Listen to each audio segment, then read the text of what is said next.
Good morning. Thank you all for coming along to this Innovation Lab webinar.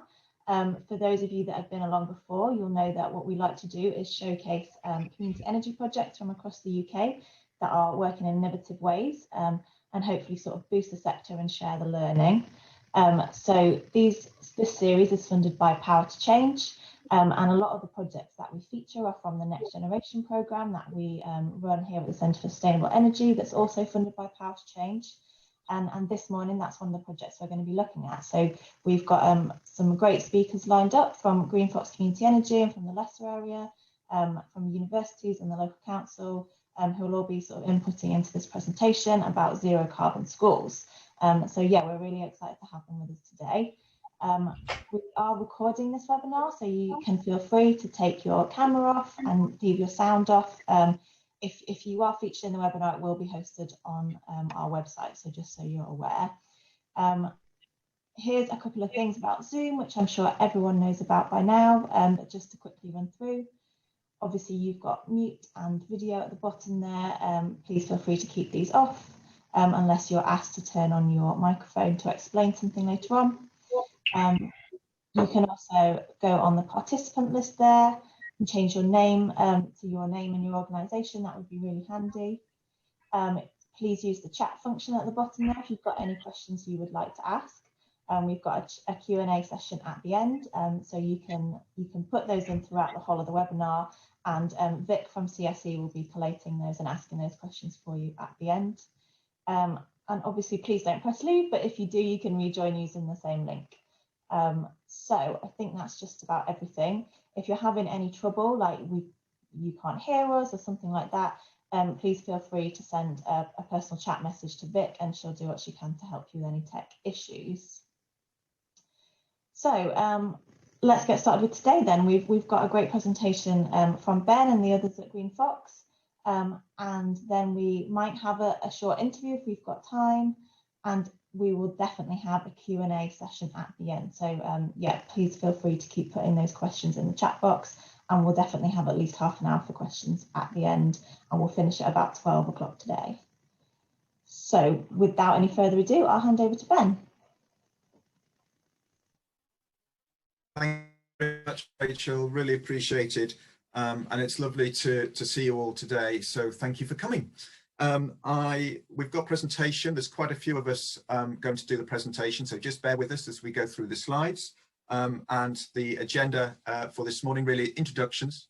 Then we're going to look at the project objectives, what we were trying to deliver with next generation funding, some of the modelling and the results and the conclusions. So, and then of course the questions and answers. And as Rachel said, we really want some good questions and make that as interactive as possible. So that would be brilliant.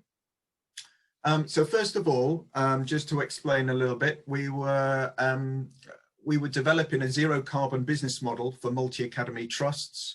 So groups of schools that have come together in a multi-academy trust.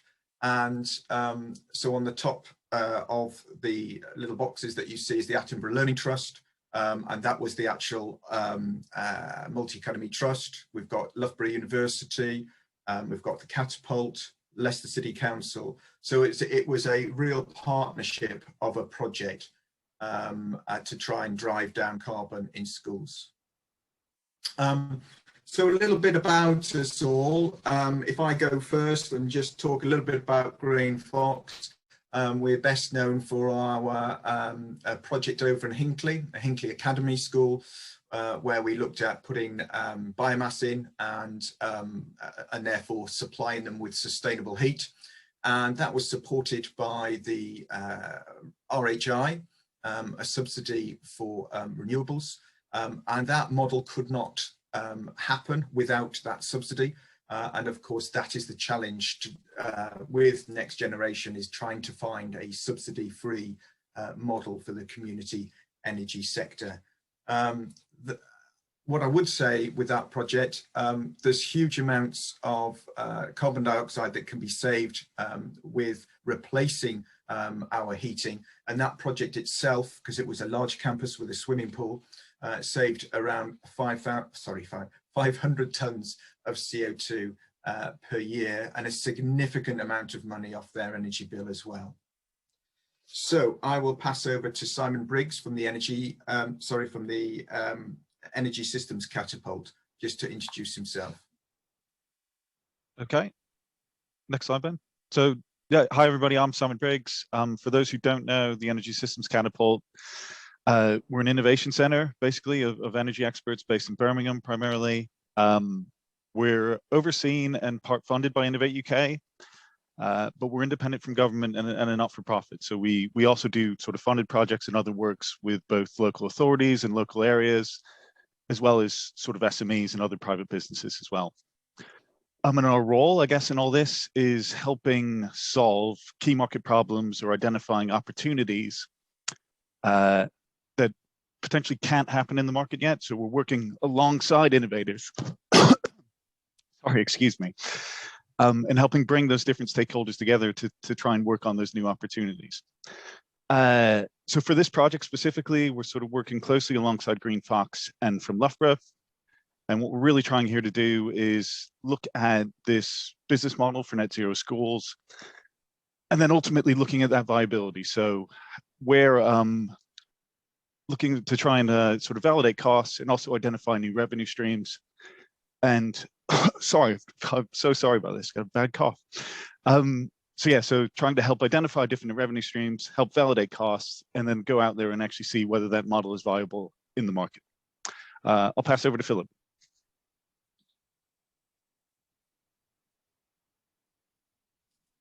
Philip, you're on mute. Morning, everybody. Yeah, my name's Philip Leicester.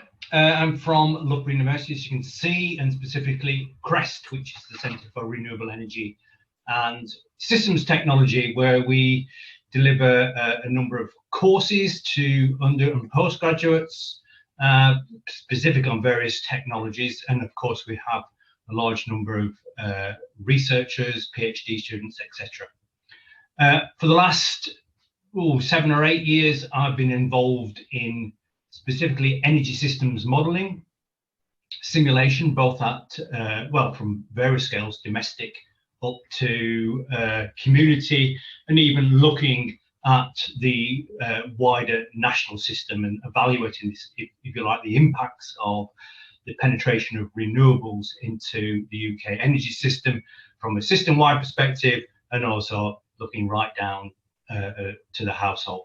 And in this project, we've been using our modelling skills, our modelling experience, if you like, to build a system-wide model looking at the flows of power, and that's electricity, on-site generation, heat, and such like, and linking those then into these sort of financial value streams that Simon's been talking about in order to evaluate the sort of techno-economic impact, which these days is a lot more complicated than it used to be. We've got no feed-in tariffs, which used to be quite simple, but now we have to be a little bit more creative in, as Simon said, stacking those value streams. But we have to first build those energy flows representing those value streams into our energy models. That's enough for me. And over to Andrew.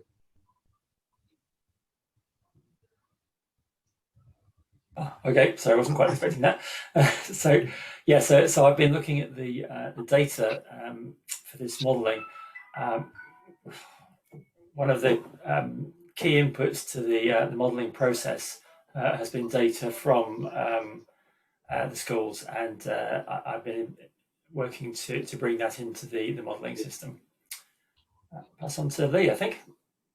Brilliant. Thank you, Andrew. Yeah, so my name's Lee Jowett. I'm Sustainable Schools Coordinator at Leicester City Council. Probably most people know where Leicester is, but unitary authority in the East Midlands, population of about 360,000. Like lots of local authorities, we've declared a climate emergency, which is just over 2 years ago, and we've got an associated climate emergency action plan, which was launched last year. I've got an education background myself, so I was a teacher, worked with about 120 schools in Leicester City, half of them academies, half local authorities still. And we kind of got a remit very specifically about reducing carbon in schools, as well as coordinating anything around sustainability. So that's kind of a big driver for us at the council. Like lots of authorities, we're looking at different innovative ways of reducing carbon in schools, in particular academies where we've maybe not got as much influence as where we would do if they were maintained schools. So we have reduced carbon in our schools by about 28% over the last 10 years. But like lots of people, we are looking for being net zero as soon as possible. And this is one of the projects that we've been working on to kind of do that. So like I say, the remit is reducing carbon in all of our schools, not just the local authority ones. And I guess I've kind of got two roles within this project. So also at the same time, when we started the project, I was the chair of governors in one of the schools in the MultiAcademy Trust, which is Sparkenhome. And then during that time, I also became then, or changed, should I say, to becoming then the chair of the MultiAcademy Trust. So my role was very much around sort of managing stakeholders, working with the senior leadership within the school, the exec team, but also working with our trustees. So the group of schools that we've worked with is a MultiAcademy Trust of 4 primaries. Again, they established as a group just over 2 years ago. Very mixed group of buildings, so 6 sites across 10 buildings. And we've got the whole range from an 1890s very old sort of brick building, single glazed windows, right through to a very modern sort of arts theatre on one of the primaries. So it gave us a real sort of indication of all the different types of buildings we might deal with. Quite uniquely, I guess, to a certain extent, majority of them are heated through a district heat network because they are quite city-centred buildings, and we've kind of got there a cost of what that was. Within the trust, we've got a commitment to work on our community environment and reducing our own carbon as well, like lots of multi-academy trusts now that have to report their carbon through the streamlined energy and carbon reporting. So it suddenly has become a little bit higher up on the radar around awareness of carbon. And as a trust, we declared a climate emergency ourselves in 2020, and we've got our own action plan of which sort of putting in renewables is one of those big things.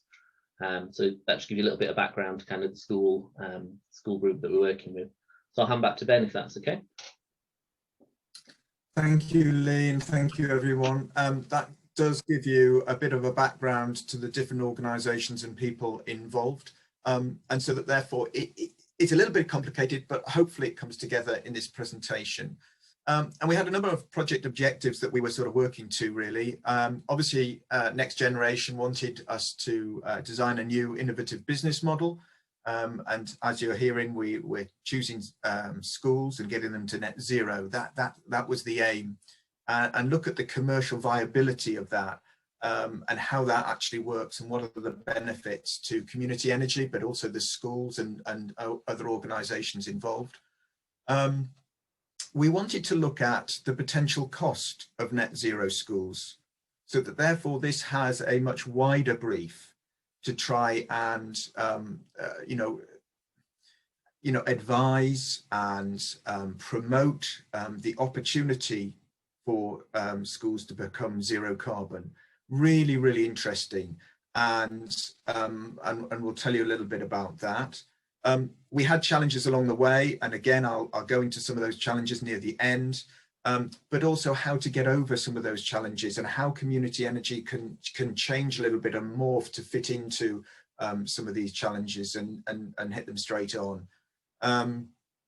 And we talked a little bit, or Simon talked a little bit about improving the viability of the business model, looking for new income streams,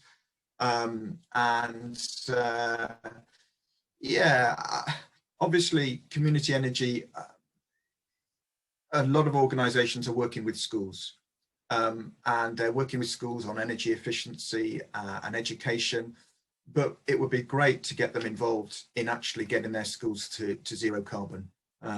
And we'd like to try and do this without increasing the energy bills for the schools. So again, another real challenge.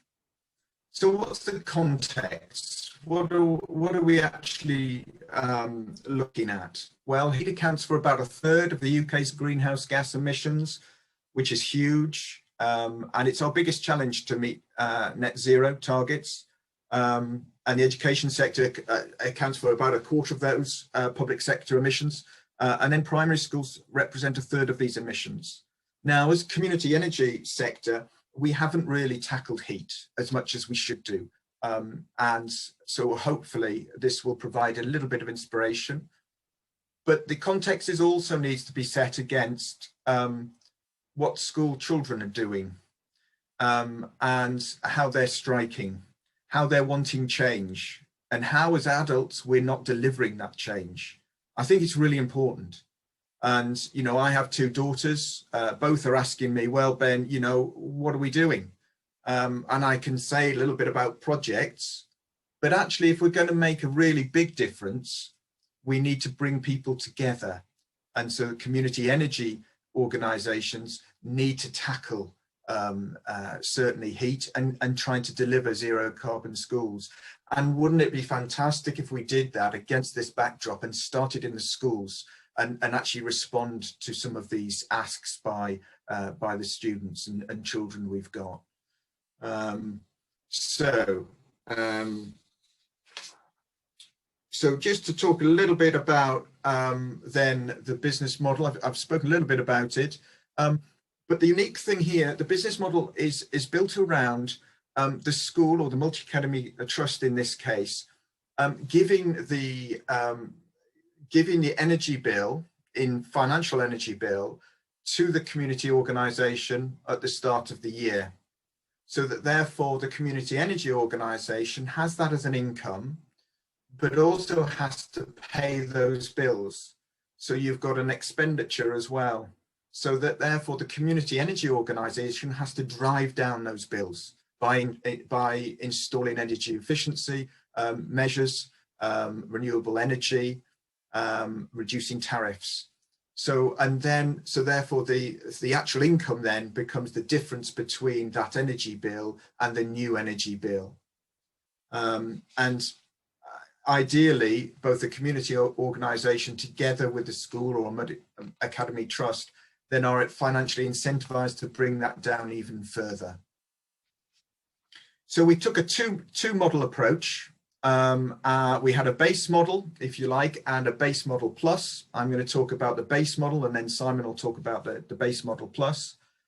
But the base model was really looking at some of the low-hanging fruit that we know in community energy sector, behavioural change, and energy efficiency improvements, and PV.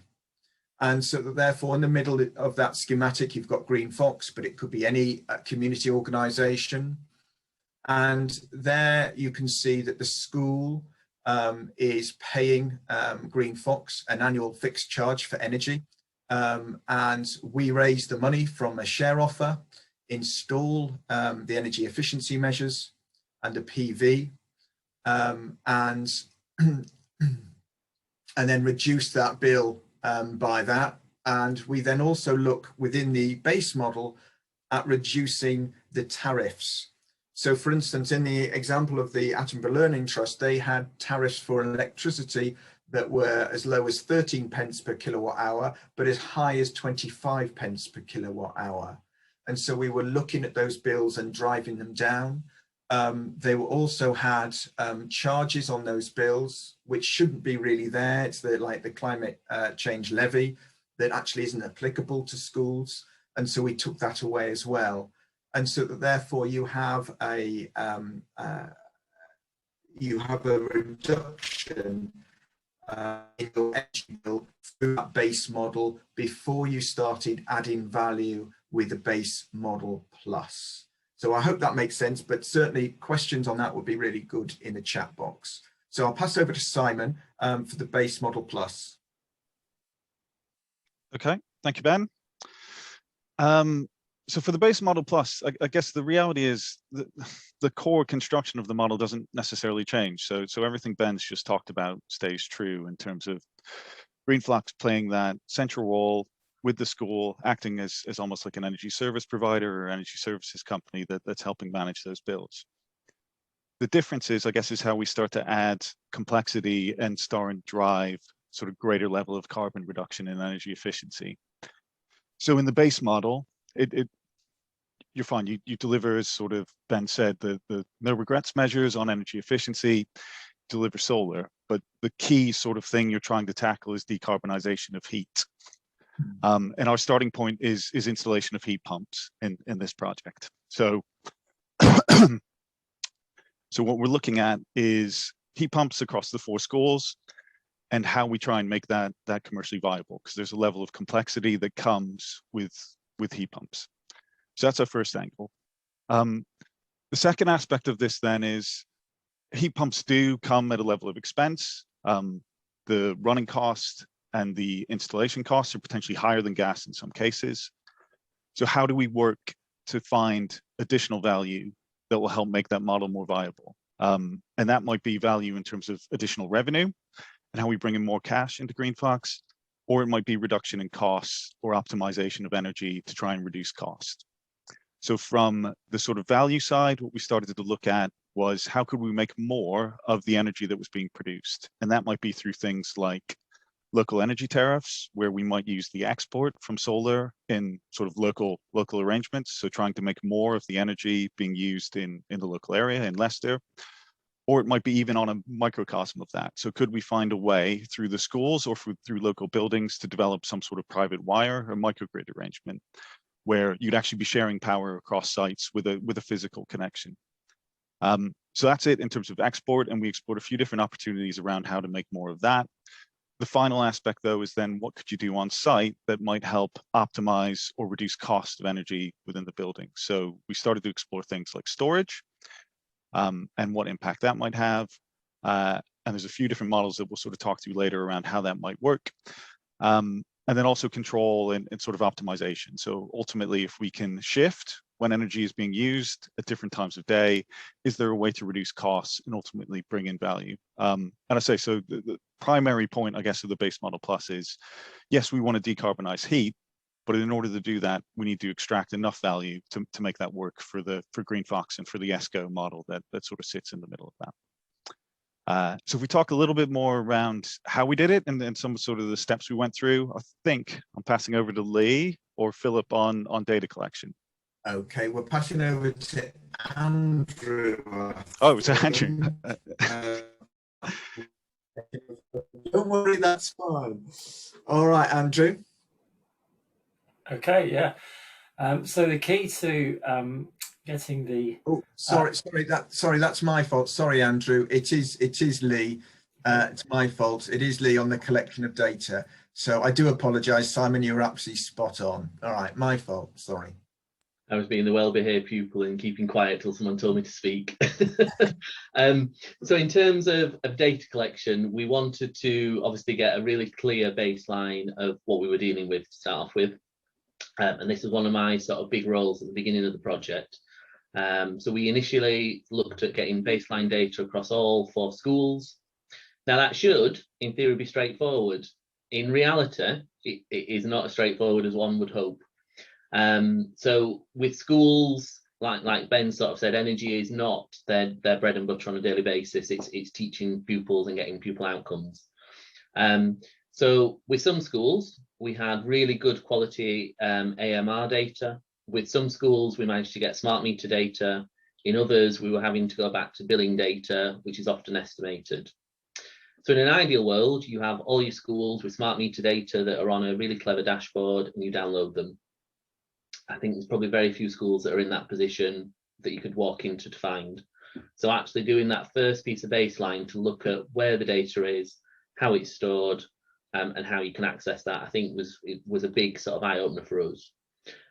So between sort of a number of different methods, physically going into the school and sitting with the business manager and getting copies of bills at one point, to getting our AMR data, we use a system called Dynamat, which these graphs are from, but there's obviously lots of other systems out there.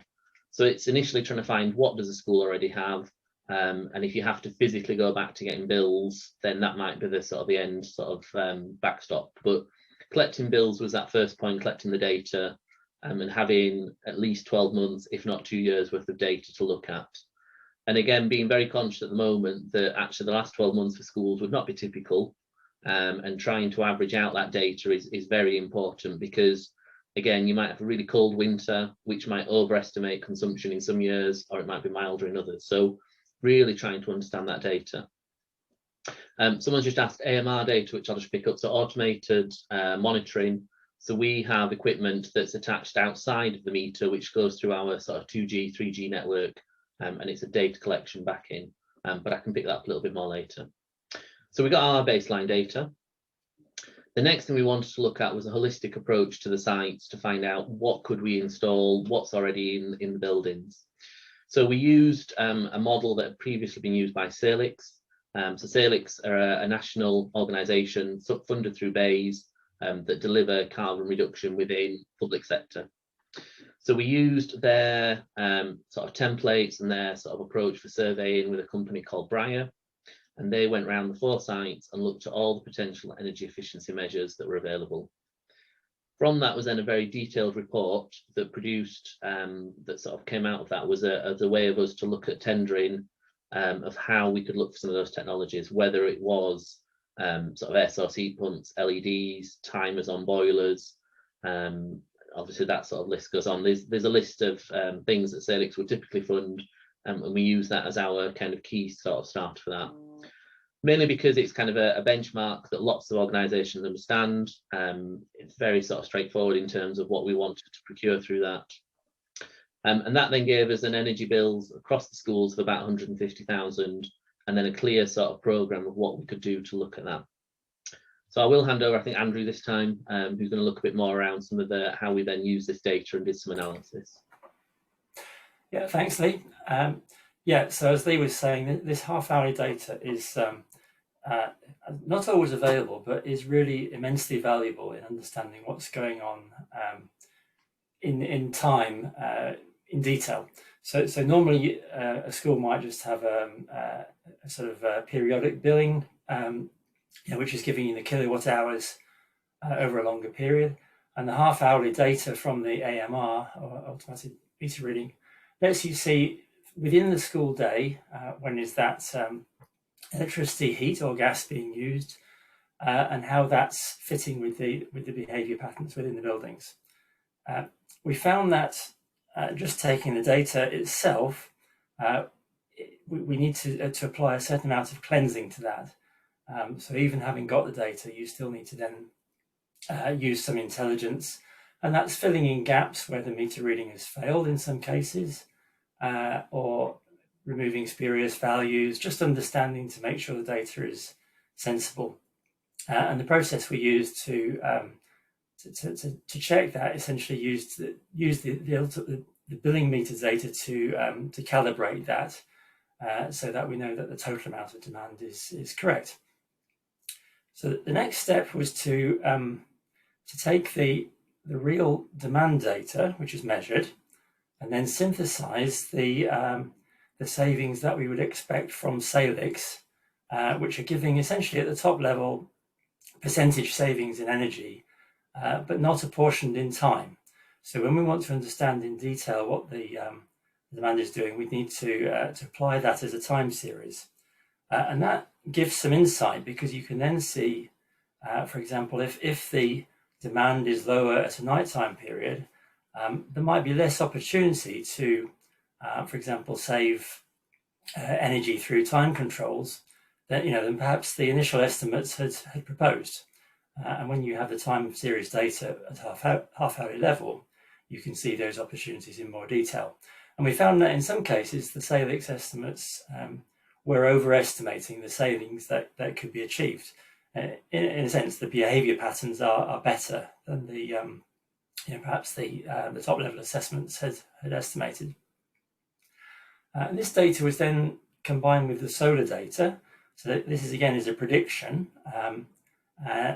and also at a half-hourly level, and that allows us to put together a view for the extent to which the solar energy is self-consumed within the building.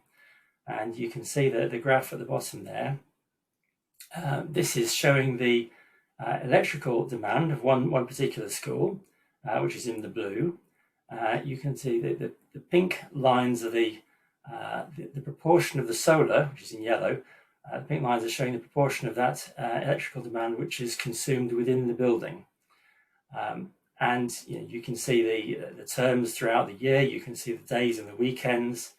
And one of the challenges here is that although the solar is a very large installation, it's 35 kilowatt peak, that meets, on average, around about 60% of the demand from that particular building.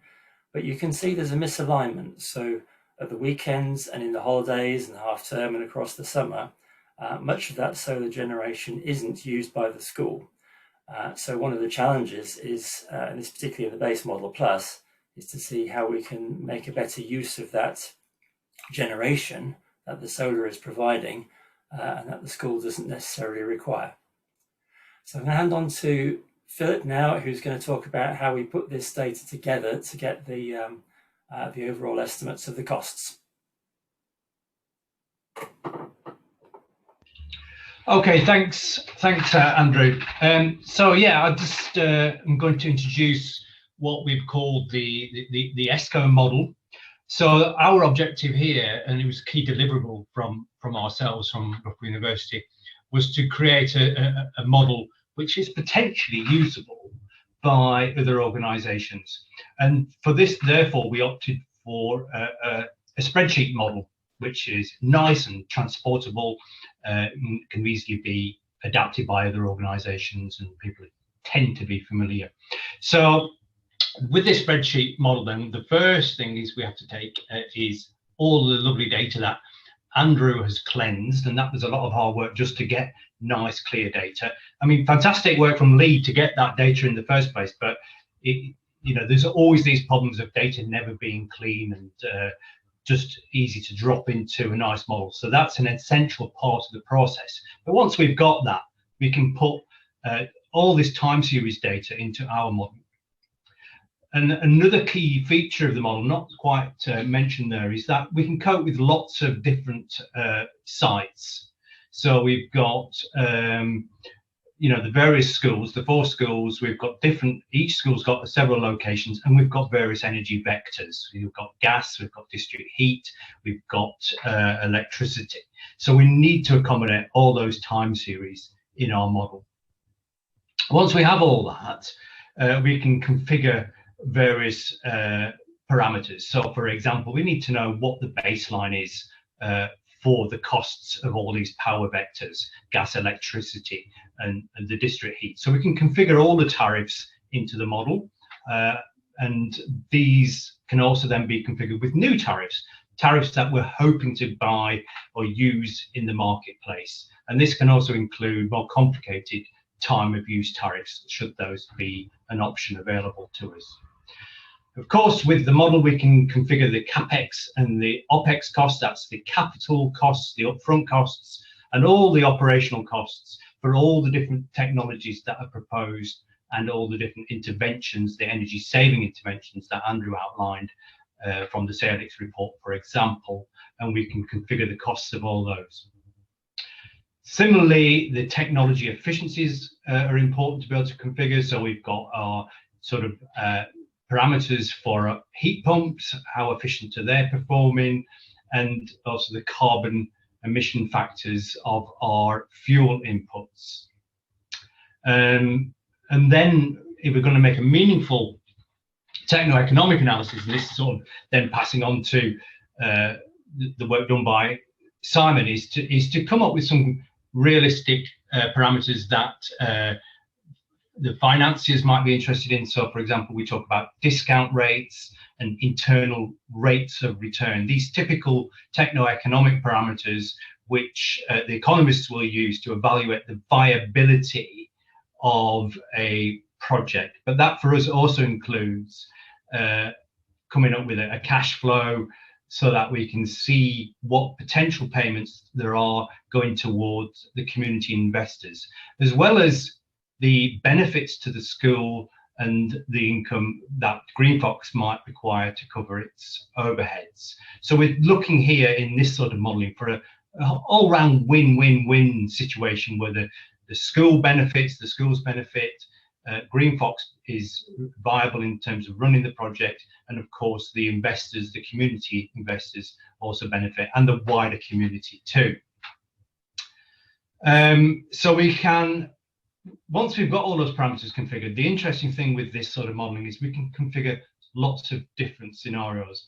As Simon's outlined, we've got various interventions that we might do, various value streams that we might want to evaluate. So we can stack these up, look at a whole range of different scenarios and make comparisons using these techno-economic indicators. So we look at the net present value or the internal rate of return for each of the options that we look at. And I think I might be right in saying we looked at over 20 different scenarios, if you like, and we can turn on and off. For example, we can turn off the PV, we can even turn off some of the energy interventions, and that will remove the capital costs from the model, and it'll give us a new value for our indicators. And that allows us nicely to be able to see whether different interventions are worth doing in terms of both the financial viability, but also the carbon. And that's important to mention too, so that for all these energy streams, as I've mentioned, we can figure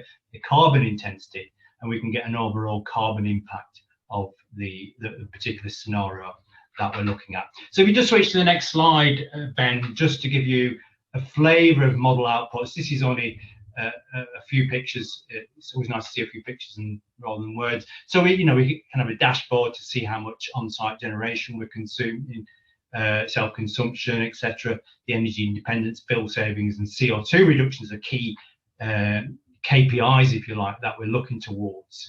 And then for a sort of typical community project, sort of cash flow analysis, seeing how we're doing over, if you like, a 20-year timeline. And the final table just gives you a measure of the sorts of parameters, the output parameters that we're getting out of this model. So that's the model. It takes a bit of work to configure. I've got to do a little bit more work to document it, how it all works, but we're hoping that that might be usable by other projects. Thank you, Ben. Thanks, Philip. That's great. I'd just like to talk about some of the results from the base model. Remember, we've got this base model and the base model plus.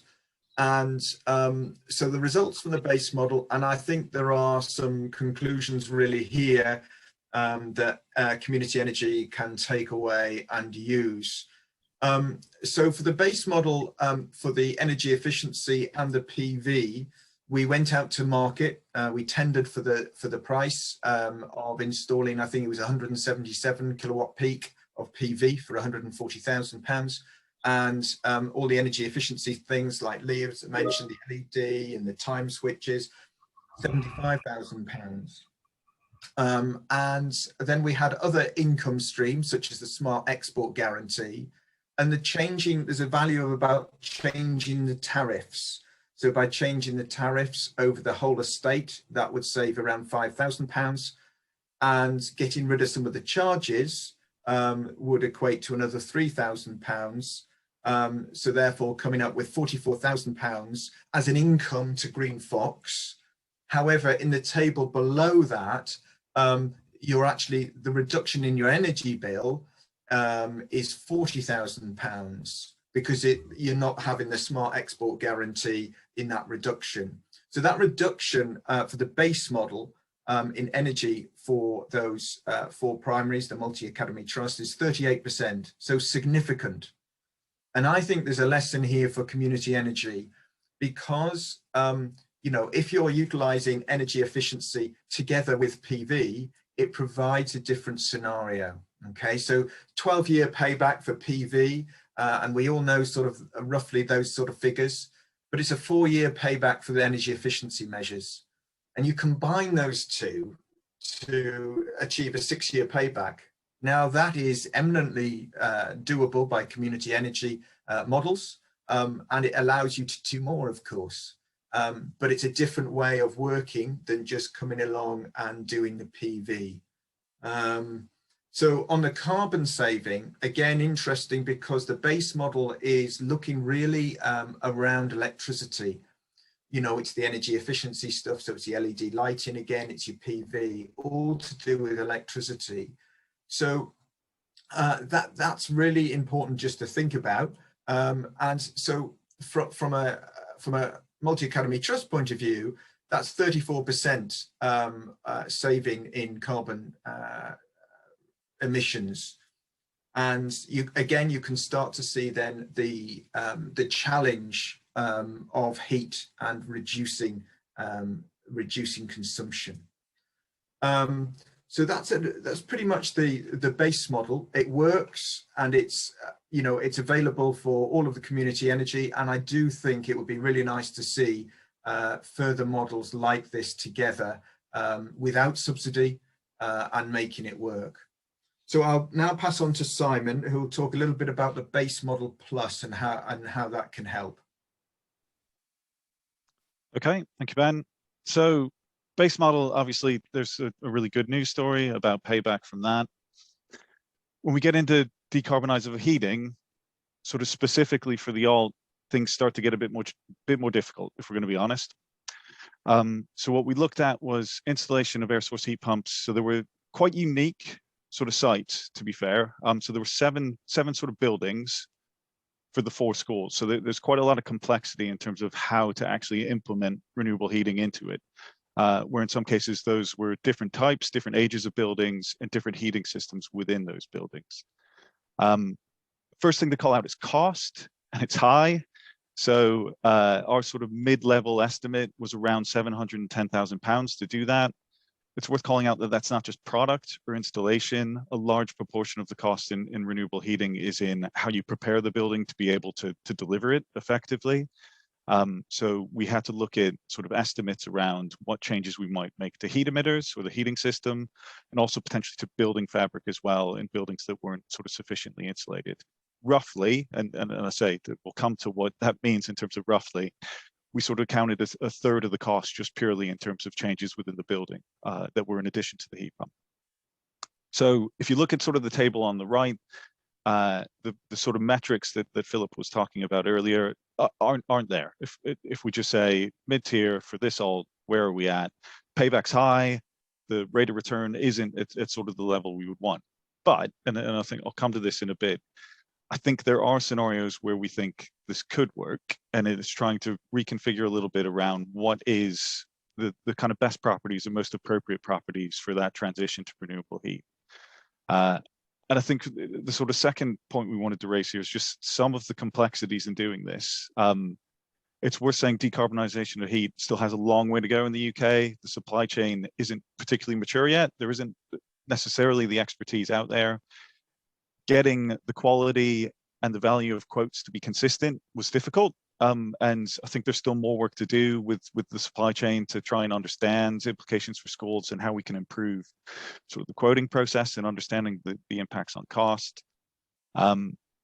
I mean, ideally, what you would need to make this work is a sort of full level understanding of heat loss within a building. That's timely and costly to do. So how you would try and manage that and how you can do that effectively with the data available is sort of an interesting question that I think we need to follow up on. And also just around carbon reduction. So yes, by moving to renewable heat, we get a much stronger step towards net zero. I think Ben potentially touches on this later, but there's probably additional things we need to think around import in the short term. So the supply coming into the schools, yes, the network will gradually decarbonize over time, but at the moment we probably need to be looking at sort of green supply contracts and to try and make up some of the gap in the short term. Next slide, please, Ben.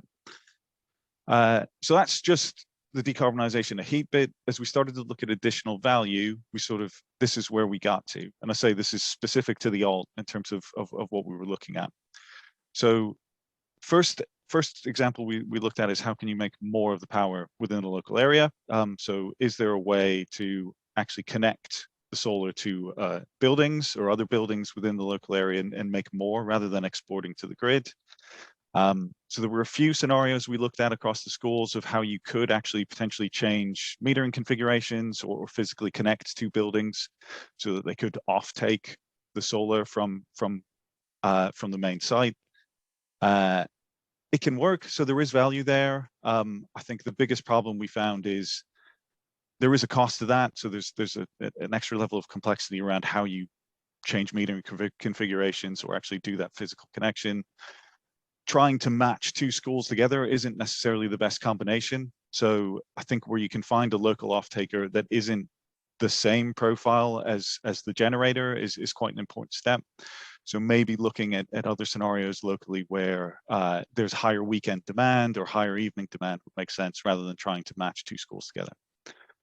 The second thing we looked at was sort of local energy tariffs and peer-to-peer, and there are a few emerging examples of organizations out there who are trying to make this happen. And the basic principle is, what you need to do is get a way or a mechanism to match local generation from the schools to local off-takers in the community. And the easiest way to do that is usually through some sort of community energy tariff, which I'm sure many people on the call are more than aware of. So if you have that in place and you have off-takers that you can go through, there are organizations like Energy Local who can do some sort of matching mechanism. So what we can do is, when solar is being exported from the school, we can actually then match that virtually to the community, so that they're effectively using the demand generated by the school. The point of that is value more than anything. By not having to sort of utilize transmission networks or utilizing all of the grids, there's actually an increase in value for the generator over and above what they might get for, say, the smart export guarantee. So there is definitely value in it, and we did definitely see an uplift of anywhere between 2 to 3p is potentially possible on the export. Again, it's sort of chipping away, though. It's not quite taking you to the step at which it would just make decarbonisation of heat viable. And I think from our side, there's a level of complexity around how you might set up that local arrangement. I say there are organizations out there who are trying to do that and enable that, but there's how that feeds with the ESCO would need a bit of thought. But it looks an interesting concept and definitely viable in terms of adding value. The final aspect we looked at was storage and optimization.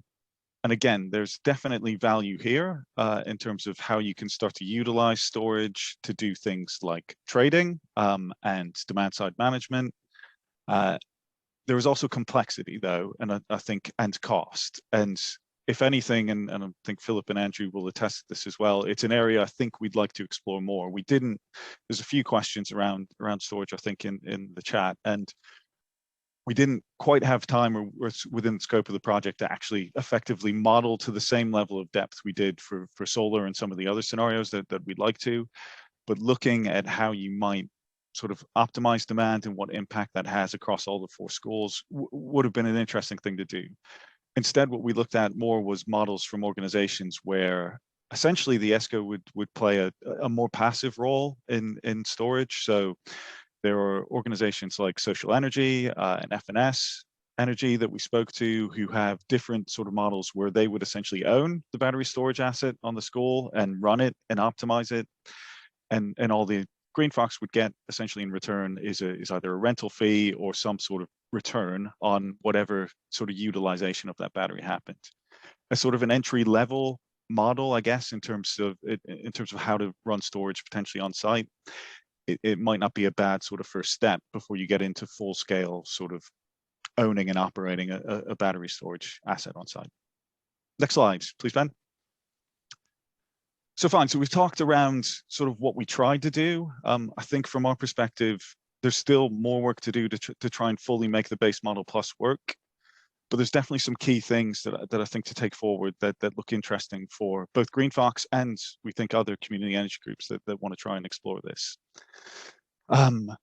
So for the right types of schools, we do think the model is viable. And if you look at the first table on the right, that's an example of our sort of low cost scenario on heat pumps. And there's quite a big variation in what sort of schools potentially would cost to install heat pumps. And that's largely driven by the age of the building and what the insulation and sort of building fabric standards are, and also what the existing heating system is. But we could, I know the payback's quite big, but if you look at it in terms of overall NPV and rate of return, if your main target is decarbonisation, there is a way we think we could make it work with some sort of primary schools or with schools that are sort of set up in the right conditions. The other option we explored is whether grant funding might be a way to look at it. So for those schools that we know that are hard to treat and are potentially quite difficult circumstances, there is money available. There is money currently being spent on decarbonisation of public sector buildings. Is this potentially a model or a hybrid model where you could utilize grant funding and sort of community investment as a way of actually delivering it. So the bottom table is looking at what an NPV might be like, or what the returns might be like with a 50% grant funding for the capex of installing heat pumps. So there's, again, potentially interesting option there to explore. The biggest thing I think from my perspective, from the Catapult side, is we do a lot of work on energy services and what sort of the future of energy services looks like for a variety of sectors. I really like this community ESCO model, primarily because it's helping take away some of the unknown problems that haven't yet materialized. Heat pumps do come with some complexity for end users, both in terms of comfort for sort of the teachers and the students, and costs, because there's a greater level of uncertainty around. It's not just gas, and it doesn't necessarily run as consistently as just burning a unit of gas and getting a kilowatt hour out. There is variation there depending on outside temperatures and complexity that's hard for sort of an end user to really understand. So by the ESCO taking on some of that complexity, I think we've got a really, really good model that says it wouldn't just be left to the schools to sort out that problem, or how or where they would go in the event that they think their bills are too high. You'd actually have someone there to help manage that issue. And again, I think roughly touched on this, additional revenue is still something we'd like to explore. We sort of started to look at options around, or the easiest options, I think, around how that might work, but certainly around storage, whether that be thermal storage or sort of battery storage. I think there's more we could do around the model and how that might work specifically for schools. So in terms of next steps, our side is, yes, we think there's definitely a model that works if you could prioritize and find the right schools. If we could work alongside local authorities and some of their existing programs around decarbonisation, their buildings, I think there's a further test here to look at around whether that hybrid funding model might work. And from sort of mine and Loughborough side, yes, we think there's a big sort of next step that might work around exploring those value streams in a bit more detail and trying to understand the value of storage, or the value of sort of trading and demand side optimization a little bit further. Okay, I'll hand back to Ben. Thank you, Simon. At this point, Rachel, can I just say, we'll probably just have a few more minutes and then we'll get on to questions. All right, I know we've probably gone over slightly. Yeah, that's so I'd like to just talk a little bit about some of the challenges with this project, because we didn't implement it, and at the start we were hoping to implement it, and we came up against a few buffers, if you like. The first and foremost is the Education Skills Funding Agency, which is really an offshoot of the Department for Education. And anybody in community energy working with schools will know this. They actually require you to register with them, and they have to approve any work that you're doing in schools that's mainly around leases and licenses for PV, because they see a disposal of land. Now there's plus and minuses to that, and we may or may not agree with that, but that's where we are. And that was the main barrier, really, of not moving forward. I would say another challenge, perhaps the biggest challenge, is the price of gas is far too low to make air source heat pumps and indeed ground source heat pumps really viable, and hence you're looking for models like this to make it work. Local authority may need to give consent as landlords for the project, and of course that then links back into the Education Skills Funding Agency, because they would then need to go through them for the assurity that the project could go ahead, and so that's linked with the Department of Education. And then there is a grassroots, if you like, challenge of bringing people with you. And in community energy, we have this all the time. You're trying to convince decision makers to go with a project. And that's senior leadership, but obviously in schools, that's governor's consent, and really backing the project. You want that enthusiasm. They won't be able to give you much of a technical assistance, but they can give you that enthusiasm and consent to move forward. I'm going to touch on the legal framework, which we currently have in community energy, because it's around a lease or a license to occupy for photovoltaics, mainly on school roofs, or indeed commercial roofs as well. But the lease and the license to occupy go back to the Education Skills Funding Agency, and they do not recognise a lease or a license. However you get round it, they don't do that. And so we need to think outside the box of how we are going to do that in the future. And really, there's a challenge for everybody on adoption of a new model and thinking. It's trying to get past all the things that we've done in the past with subsidies, and thinking about how we can move forward in a way that actually benefits not just community energy, but the partners that we're working with.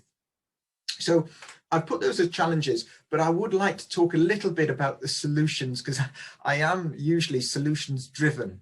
Personally, I think the thing to do is we need to start at the top as a sector and work with the Department of Education and agree a way forward really nationally for the involvement of community energy within schools. Now that is challenging, but Community Energy England are currently working with the ESFA and the Department for Education to look for a way to do this. And I think any support that we can give Community Energy England would be great. At the same time, quite a high level, we need to be lobbying BEIS and the Department for Education for a national strategy for decarbonising schools. There isn't one. I mean, it's mad, isn't it? There's no strategy. So we could help them. We could help them do that. And so I think we could put a delegation and perhaps even lead on that.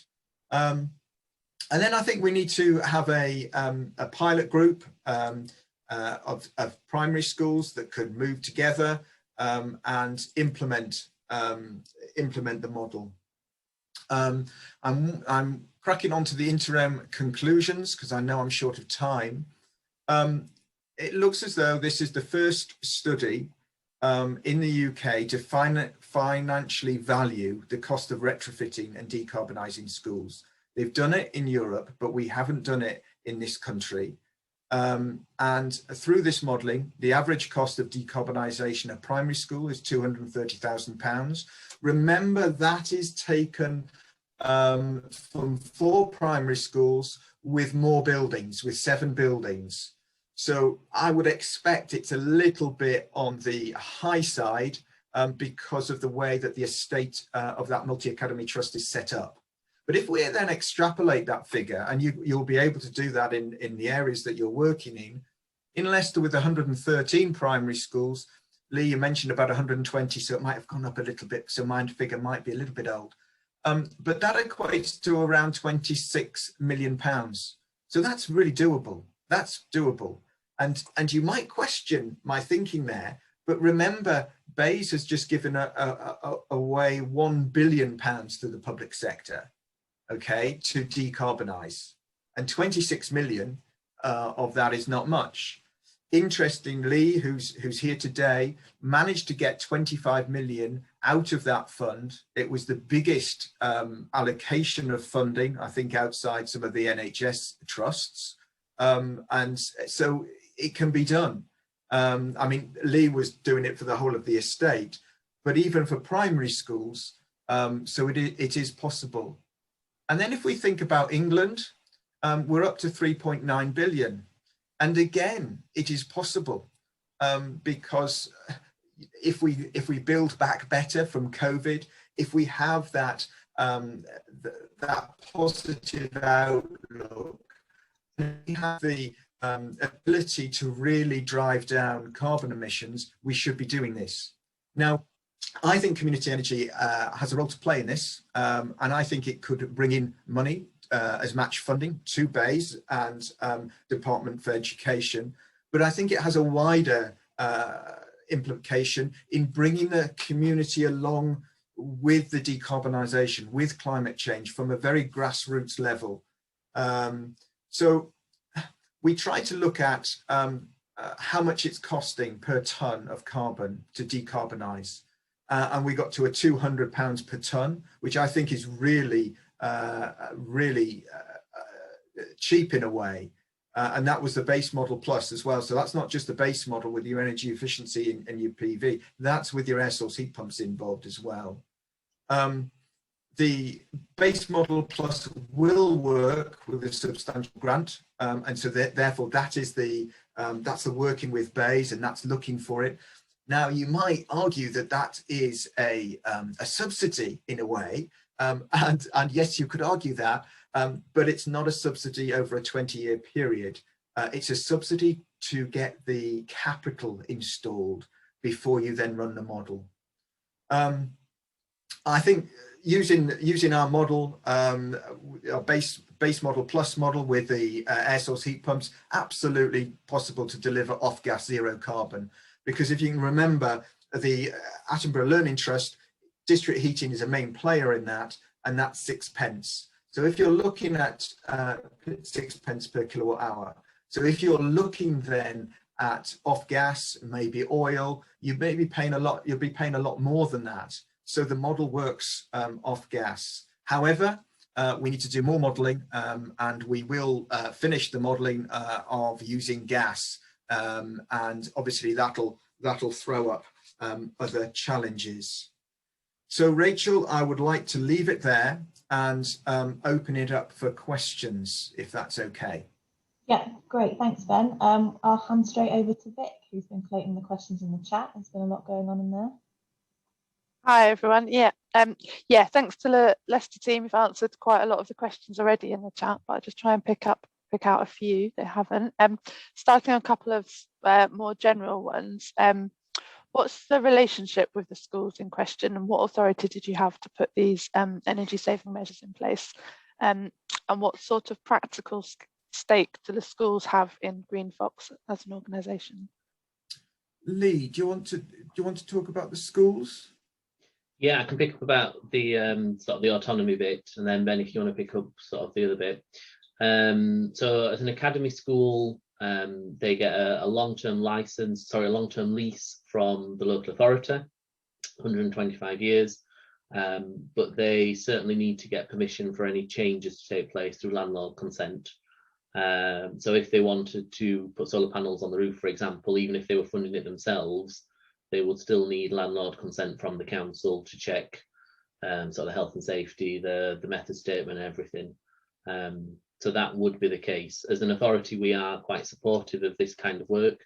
So we've had a number of schools that have done some of these themselves, but it obviously goes through our planning requirements and everything. So the schools can't just go and do things themselves. We've had situations, not within this trust, but with other schools where they've done things and then they've retrospectively sort of seeked that permission, and there's been issues around things that they shouldn't have done. So there is a level of autonomy, but they still need landlord consent, like any school would. But they can do that themselves. I think, thank you, Lee. I think on the relationship, Green Fox relationship with the schools, the Attenborough Learning Trust came into the project as a partner. So they were really interested in decarbonisation, and Lee was pivotal in involving them in the project. Thanks both. Regarding Green Fox, what expertise did you have in-house already? Did you identify any more that you needed, and especially on how to configure the tariffs and deliver the financial modelling side of things? Yeah, well, that's a very good question, because the capacity of community energy organisations, many of them have volunteers as directors. Some actually have people who are employed, but on the whole, they don't have the specific expertise that you have seen today. So from the modelling from Loughborough University to the access to schools and the billing through Leicester City Council, Simon at the Energy Systems Catapult, we certainly don't have that expertise. So it is about pulling people together.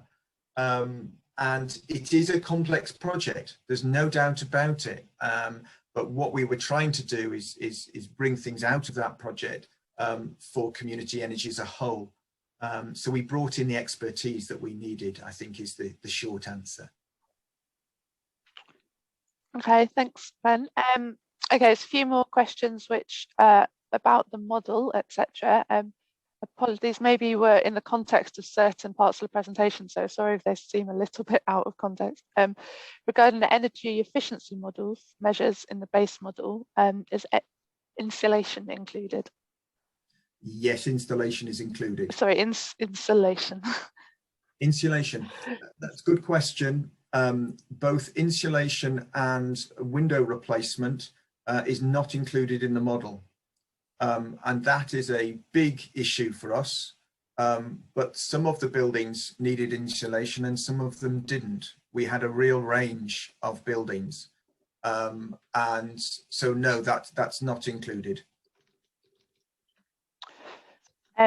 And regarding the savings presented in the base model, do they depend on the energy purchasing arrangements of the schools already? And the commenter said that many schools already purchase their electricity centrally from the LA, and there are many different tariffs to be found across the board. Yeah, that's a good question. Those figures that you saw in the base model are figures where we have gone to cheaper tariffs. The cheapest tariff that we found in the Attenborough Learning Trust was through ESPO at 13 pence per kilowatt hour.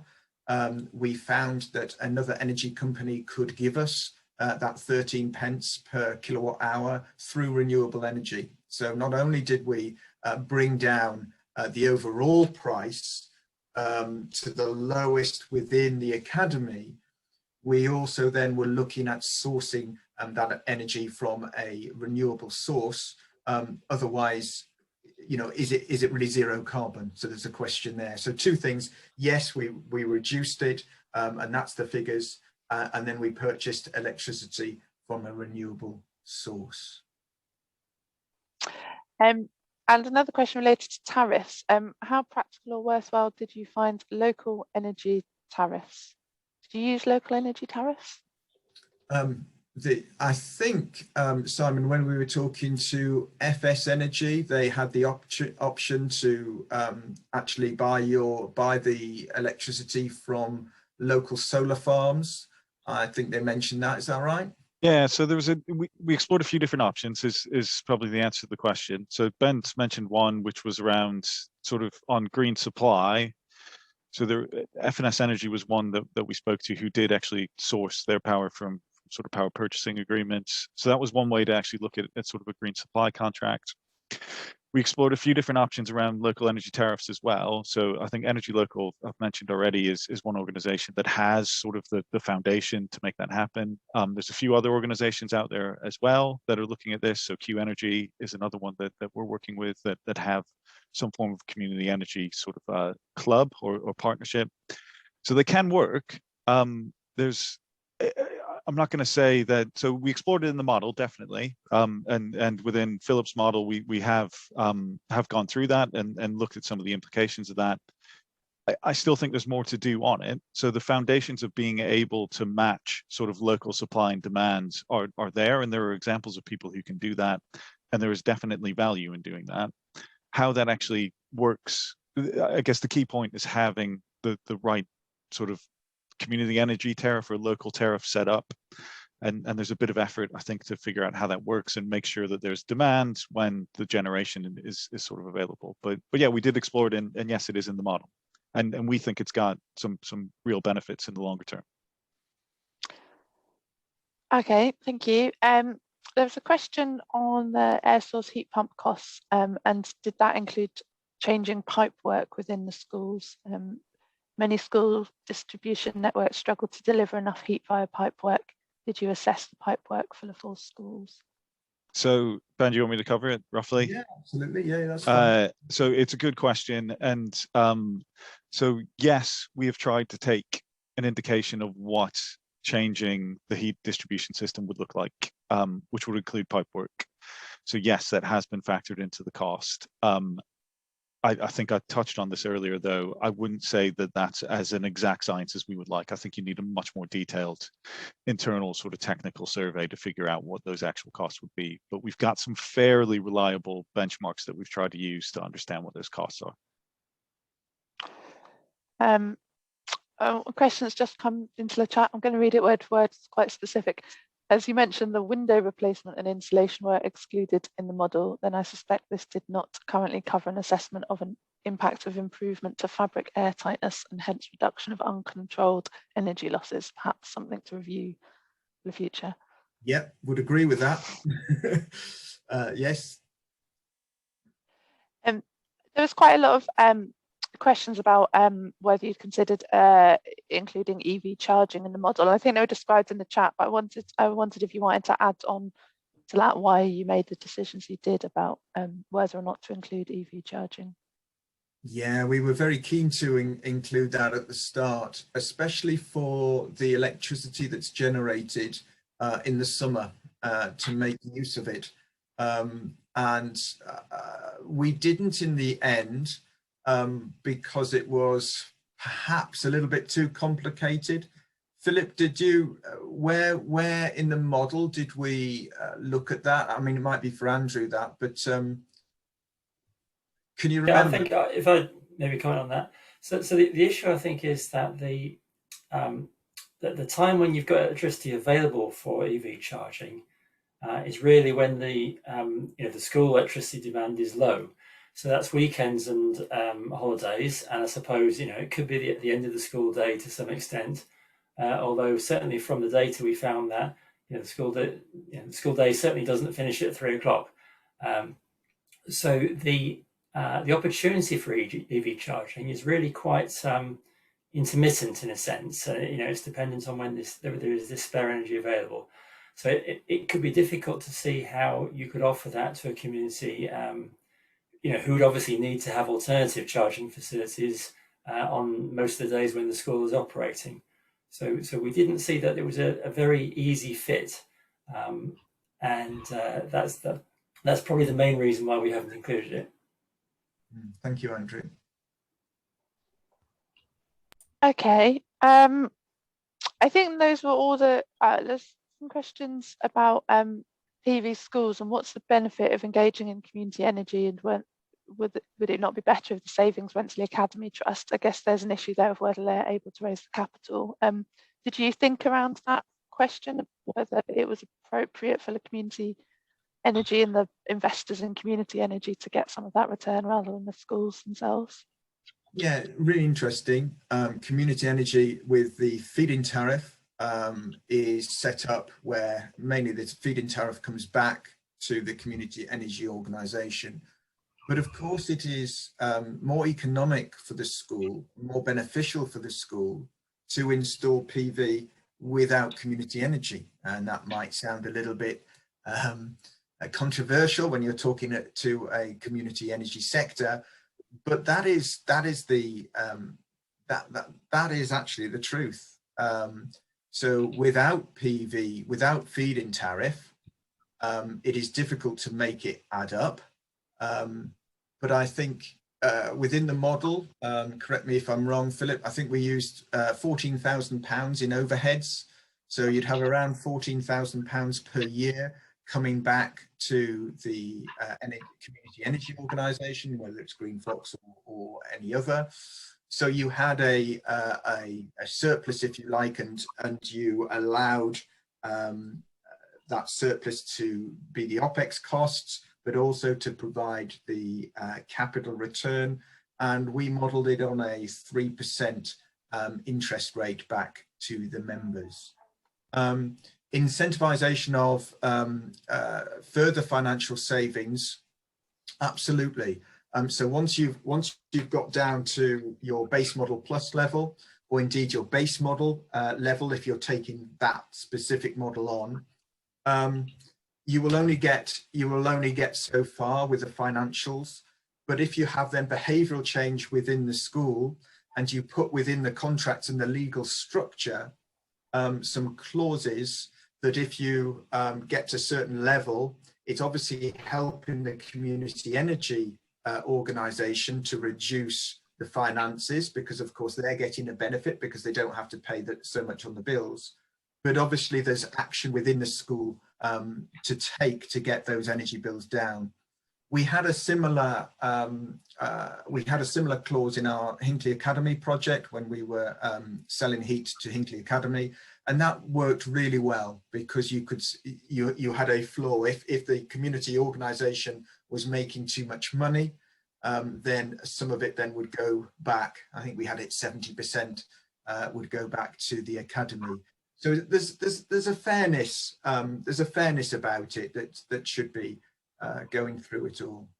Sorry, a bit long-winded, but I hope that's okay, Vic. Can I just ask in there, Ben? Sorry. Yeah. I think there's, from my experience with this project and having been in education best part of 20 years, we've kind of got this demand. We've got the climate strikes for young people. We've got school leaders who want to do this. They want to make the buildings more efficient. They want to reduce the bills. They want to make it zero carbon. You've got the stakeholders at the end. You've then not got a national strategy and you haven't got national support for this.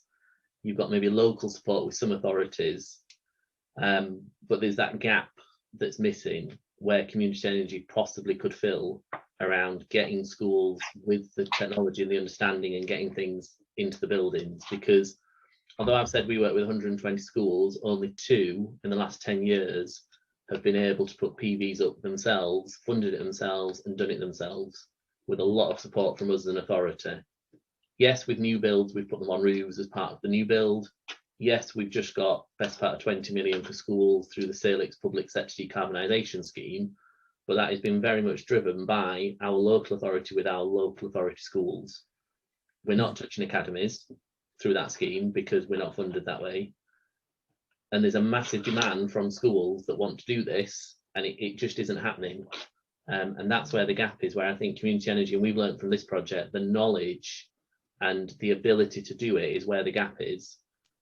And you've obviously got lots of experts that can do that, but we've identified all these barriers, and it needs that national strategy, I think, which is the issue.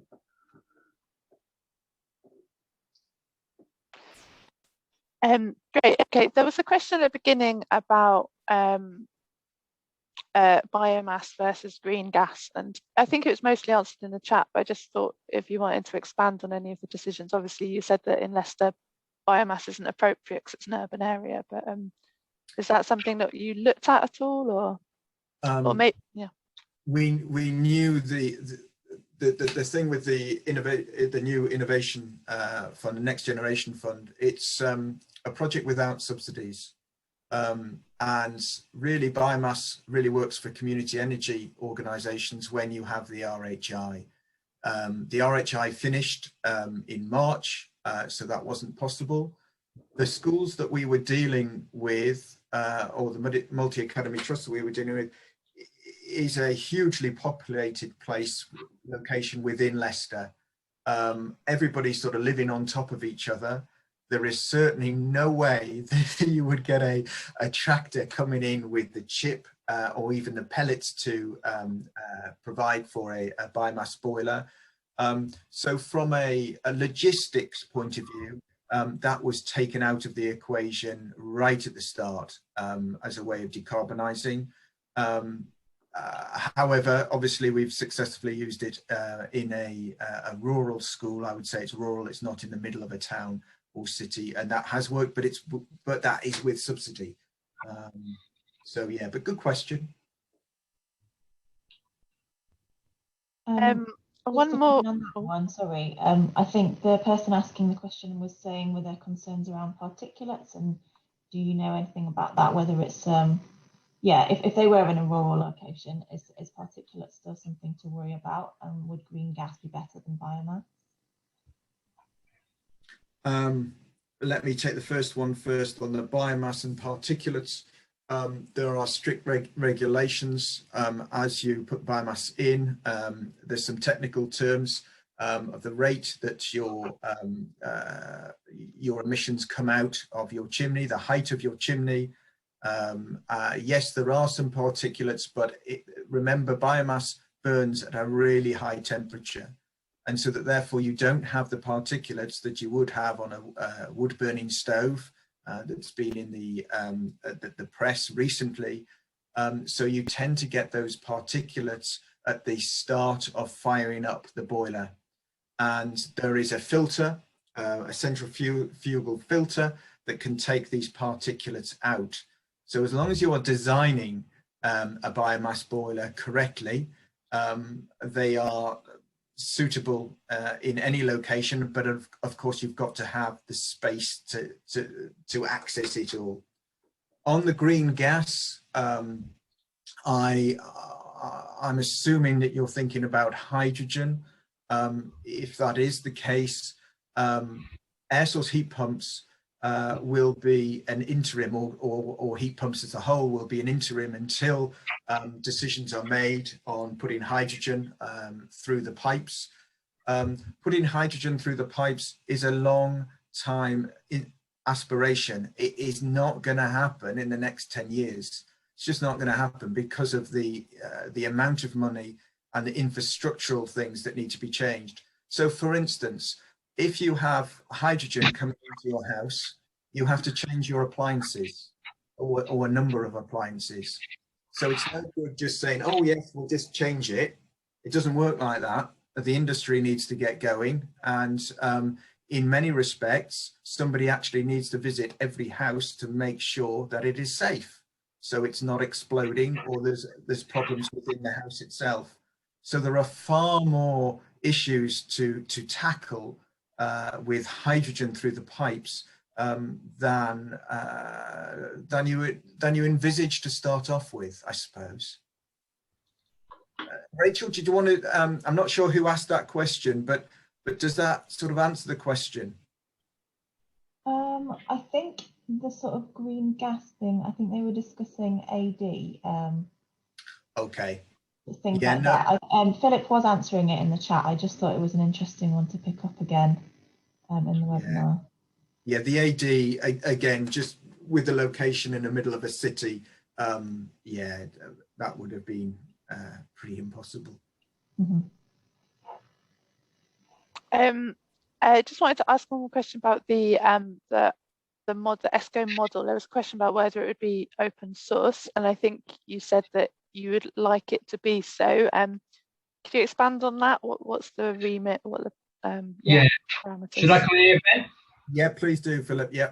Yeah, I mean, we'd love to extend, if you like, the access to this sort of model, because the more sort of stakeholders, the more scenarios, the better the model becomes. So we have quite a versatile model. As Simon mentioned, we've got a little bit to do on the energy storage. We've got energy storage models already developed. We just need to integrate it into this community ESCO model, so that is very doable. And it would be nice to make this accessible to more organisations and develop it and get feedback, and have perhaps even more other people having an input into its future direction. Because I think what the community energy sector as a whole needs is these sorts of tools in order to perform an evaluation of an integrated energy system for a particular context, be that a school, a social housing project, etc., etc. So we definitely would like to see movements in that direction. Of course, some future projects, future grant funding might help oil those wheels, as it were, but we're ever hopeful that we might get that. I think a useful course of action would be for everybody to, if they're supportive of this general idea, to get in touch with us or through CSE, and let's see what we can do as a network. Thank you, Philip. I think the other thing to mention, just to give a shout out for the peer mentoring program that's been offered through Cooperatives UK. It's been really developed through Petra Morris, and it allows community energy organisations to link up with people who have developed models through Next Generation, And certainly, if you approached Petra and you wanted further information and further expertise on this model, I am down to try and give you that expertise and that knowledge. So that's another way that you could get involved. Okay, thanks everybody. I think that's all the time we've got for questions. I'm just going to see if Rachel wanted to add anything. No, that's good. Thank you very much. Yeah, so thank you, Ben, for plugging the peer mentoring program. Yeah, we're definitely interested in anybody else who wants to be a part of that. You could email us and let us know. I've just popped those links in the chat. So there's the email address for Next Generation. There's the link to sign up to the newsletter to hear about more events. And obviously, if you want to watch this one back, or if you want to watch any previous recordings of our Innovation Lab webinars, they're all available on our Next Generation website. So the last thing to say is just thank you so much to Ben, to Lee, to Philip, to everyone who's spoken today, Andrew, and yeah, everybody, thank you so much. That was a fantastic webinar. And thank you for attending and for all your questions. And please look out for future webinars on our newsletter. And yeah, thank you very much for coming along today. Hope to see you again at another one in the future.